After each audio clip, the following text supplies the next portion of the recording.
शिवसेना कोणाची, शिवसेनेचं मालक कोण, हा प्रश्न विचारण्याने या ठिकाणची गर्दी बघून विचारायची. शिवसेना कोणाची आणि ठाकरे ब्रँड कोणाचा, या ठिकाणची गर्दी बघून या ठिकाणी करायची. शिवसेनेचे पक्षप्रमुख उद्धव बाळासाहेब ठाकरे या पक्षाच्या प्रमुखांच्या उमेदवाराच्या सभेसाठी आलेले आमचे पक्षप्रमुख उद्धवजी ठाकरे खरं तर गेल्या 10 वर्षामध्ये समाजातल्या सामान्य लोकांपर्यंत जाणारा खासदार म्हणून, सामान्य लोकांचे प्रश्न गल्लीपासून दिल्लीपर्यंत मांडणारा माणूस म्हणून विनायक राऊत यांनी लोकांपर्यंत पोहोचलेले आहेत. आणि मला निश्चित खात्री आहे की पुन्हा एकदा आपण मोठ्या मताधिक्याने राऊत साहेबांना या ठिकाणी निवडून द्या. खरं तर एकीकडे विनायक राऊत आणि गेल्या 10 वर्षामध्ये भाजपने केलेले सातत्याने दिसलेली आश्वासनं आणि 10 वर्ष भाजपच्या आश्वासनाच्या पुढे जाऊन गेले 35 वर्ष सिंधुदुर्ग जिल्ह्यामध्ये वेगवेगळ्या पक्षात जाऊन वेगवेगळी आश्वासनं देणारे नारायण राणे. खरं तर गेल्या 10 वर्षात भाजपने वेगवेगळी आश्वासनं दिली. प्रत्येकाच्या खात्यामध्ये 15 लाख रुपये देतो म्हणून सांगितलं, प्रत्येकाला घर देतो म्हणून सांगितलं, प्रत्येकाला रोजगार देतो म्हणून सांगितलं. परंतु ही आश्वासनं फेल झाली. म्हणून त्याच्या पुढे जाऊन नारायण राणे यांनी प्रत्येक निवडणुकीमध्ये वेगळी आश्वासन देण्याचा प्रयत्न केला. काँग्रेसमध्ये असताना महिला भवन उभारलं, आज ते बंद आहे. काँग्रेसमध्ये असताना एमआयडीसीचे उद्योगपती होते, अनेक लोकांना रोजगार देतो म्हणून सांगितलं, ते रोजगार बंद आहे. पुण्याच्या एमआयडीसी मध्ये स्वतःच्या कंपनीच्या नावाने वेगळ्या कंपनीला 70 एकर जागा आहे, त्या ठिकाणी उद्योग उभारतो म्हणून सांगितले. परंतु 70 एकर मध्ये आजही एकही उद्योग या ठिकाणी नाही आहे. आणि दुसरीकडे खरं तर साहेब 8 दिवसापूर्वी एक जर्मनचं शिष्टमंडळ आलं होतं. जर्मनचं शिष्टमंडळ त्यांच्यावर चर्चा करताना ते असे बघून या ठिकाणी सांगत होते की ते काय सांगतायत. परंतु दुसऱ्या दिवशी सांगितलं की 12,000 लोकांना जर्मनमध्ये सिंधुदुर्ग जिल्ह्यातल्या लोकांना रोजगार देणं म्हणून त्यांनी घोषणा केली. खरं तर हे दरवर्षीचं नाटक आहे निवडणूक आल्या की. परंतु आम्ही त्यांना एकच विनंती करतो की तुमच्या 2 मुलांना रोजगार द्या आणि त्यांना जर्मनीत पाठवा. तुमचं पण आयुष्य या ठिकाणी समाधानी जाईल आणि सिंधुदुर्ग जिल्ह्यातलं सुद्धा आयुष्य या ठिकाणी समाधानी जाईल. आज अनेक विषय आहेत परंतु वेळ या ठिकाणी कमी आहे. उद्धवजींनी करोना कालावधीमध्ये जे केलेलं काम आपल्या समोर आहे. सिंधुदुर्ग जिल्ह्यावर आलेली अनेक निसर्गाची संकट असून देत, वादळ असून देत, त्यावेळी उद्धवजींनी मुख्यमंत्री असताना थोडक्या कालावधीमध्ये 16 वाजता दिलेली कोट्यवधी रुपयाची निधी आहे. परंतु हेच नारायण राणे या देशाचे केंद्रीय मंत्री होते, घोषणा मोठी केली पण 1 रुपयाची कवडी सुद्धा सिंधुदुर्ग जिल्ह्यासाठी कोकणासाठी दिली नाही. हे सत्य या ठिकाणी आहे.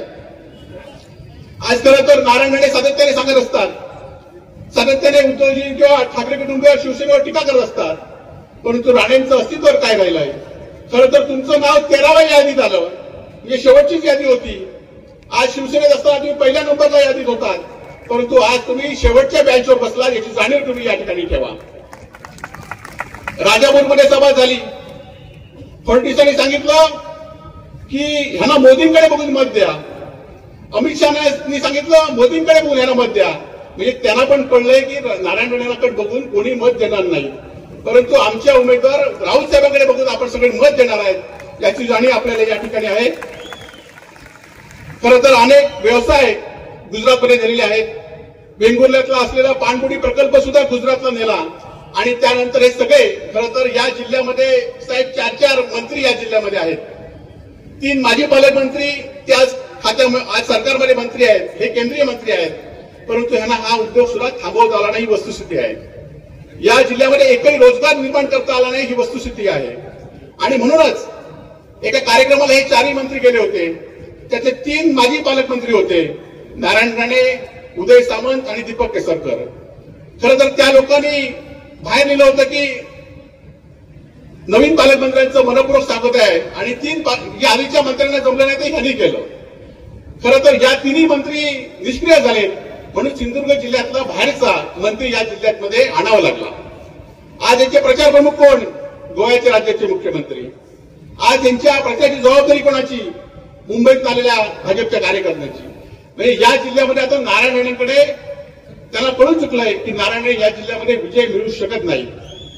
खरं तर 2 निवडणुकीमध्ये आपण सर्वांनी त्यांचा राज्याचे उद्योगमंत्री असताना पराभव केलाय. येणाऱ्या निवडणुकीमध्ये सुरुवातीला केंद्राचे उद्योगपती असताना पराभव करण्याची संधी आपल्याला मिळाली आहे. ती संधी आपण या ठिकाणी करूया. आज खरं तर ज्याप्रमाणे मोदी गॅरंटी सांगितली जाते, आज या देशामध्ये आपण टीव्ही लावला की मोदींच्या जाहिराती सुरू असतात. जर तुम्ही एवढं काम केलं असतं तर एवढ्या तुम्हाला जाहिराती का लावल्या असतात? सातत्याने मोदी असून देत, शहा असून देत, सातत्याने उद्धवजींवर तुम्हाला बोलावं लागतं. महाराष्ट्रातले देशातले कुठेही गेले तर त्यांना उद्धवजी, संताजी, धनाजी सारखे या ठिकाणी दिसतात आणि सातत्याने उद्धवजींवर यांना बोलावं लागतं. यातच खरी तर उद्धवजींची आणि आपली ताकद या ठिकाणी काय आहे. आज साहेब राम मंदिर झालं, आपण पण खरं राम मंदिरामध्ये आपला किस्सा बघा हे आपल्या सगळ्यांना माहिती आहे. परंतु धर्माच्या आणि जातीच्या नावावर राजकारण करण्याचं काम हे एकही संधी सोडत नाही. राम मंदिर झालं, आदल्या दिवशी सगळीकडे साहेब अक्षता वाटण्यात आल्या. माझ्या घरी काही लोक आलेले होते, अक्षता दिल्यात. राऊसाहेबांच्या घरी सुद्धा काही लोक गेले होते, अक्षता दिल्यात. सांगितलं अयोध्येवरून अक्षता आल्यात. मी आणि कन्हैया पारकर आमच्या ऑफिसमध्ये बसलो होतो, त्यांना आम्ही दोघांनी सांगितलं तुम्ही बसा, चहा वगैरे घेतली आणि त्यातल्या अक्षता वाटायला एकाला सांगितलं तुला रामाची शपथ आहे, ह्या अक्षता कुठून आणल्या तेवढ्या सांग. तर ते म्हणाले कालच आम्ही इथल्याच दुसऱ्या दिवसात अक्षता घेतल्या आणि त्या अक्षता या ठिकाणी वाटतोय. म्हणजे रामाला सुद्धा यांनी सोडलं नाही, सोडलं हे आहे. आज मोदी प्रत्येक ठिकाणी ज्या योजना काँग्रेस पासून आहेत, आपण पण अनेक योजना सुरू केल्या. आपण पण शेतकऱ्यांना माफी दिली आहे, आपण पण शेतकऱ्यांना समग्र अनुदान दिलंय, वेळोवेळी आपण मदत केली, आपण कधी फोन करून सांगितलं नाही. परंतु मोदी मात्र खरं तर लेख लाडकी योजना अनेक वर्षाची आहे. आमच्या एका कार्यकर्त्याला मोदींच्या भाजपच्या कार्याचा फोन आला होता की तुम्हाला मुलगी झाली, अभिनंदन आहे, सगळं सांगितलं, तुम्हाला पैसे मिळाले की हो म्हणून सांगितलं. तो म्हणाला आता मोदी झाली, त्यामुळे तुम्हाला ही मोदींमुळे आता तुम्हाला मुलगी झाली आणि मोदींमुळे तुम्हाला हे पैसे आता या ठिकाणी मिळणार. तो म्हणाला लग्न मी केलंय, बायको माझी, मुलगी माझी आणि मोदींचा याच्यात काय संबंध आला. आणि असा प्रश्न या ठिकाणी प्रत्येक जण या ठिकाणी विचारण्याचा प्रयत्न या ठिकाणी करतायत. आज खरं तर राणे केंद्रीय मंत्री असताना, राज्याचे मंत्री असताना साहेब 46,000 हेक्टर वनस्पतीची जमीन आमच्या जिल्ह्यातली वनसंस्थेमध्ये लावली. खरं तर हे काम आता कमी होते की काय, म्हणून आता सिडकोचं, राऊसाहेब त्या संदर्भात बोलतील, सिडकोचं नवीन आमच्याकडे एक दुखणं या ठिकाणी लावलंय. आणि त्यामुळे या सगळ्यांचा राणे मंत्री असताना ह्या कुठल्याही विषयात चर्चा केली नाही. 4 वर्ष मंत्री असताना कोणाला दिसले नाही, परंतु आता मात्र लोकांच्या घरोघरी जात आहेत. माझी शेवटची निवडणूक आहे सांगतायत. खरं तर राणेसाहेब तुमची शेवटचीच निवडणूक आहे, कारण याआधी तुम्ही पराभव केलाय. पुन्हा एकदा ही जनता तुम्हाला या ठिकाणी पराभव दाखवल्याशिवाय त्या ठिकाणी थांबणार नाही. आज जास्त वेळ आपण न घेता एवढंच सांगतो की उद्धवजी संपूर्ण देशाच्या विरुद्ध लढतायत, महाराष्ट्राच्या अस्मितेच्या विरुद्ध लढतायत. अनेकांना त्यांनी शत्रू फक्त आपल्यासाठी केलेला आहे. त्यामुळे उद्धवजींच्या पाठीशी राहणं हे आपलं सर्वांचं काम आहे आणि ते काम म्हणून मी आणि राऊतसाहेब उद्धवजींच्या पाठीशी राहिलोय. आज आपण जी लढाई करतोय ती 8,000 कोटी रुपये असलेल्या ठेवी असलेल्या एका मोठ्या पक्षाशी करतोय.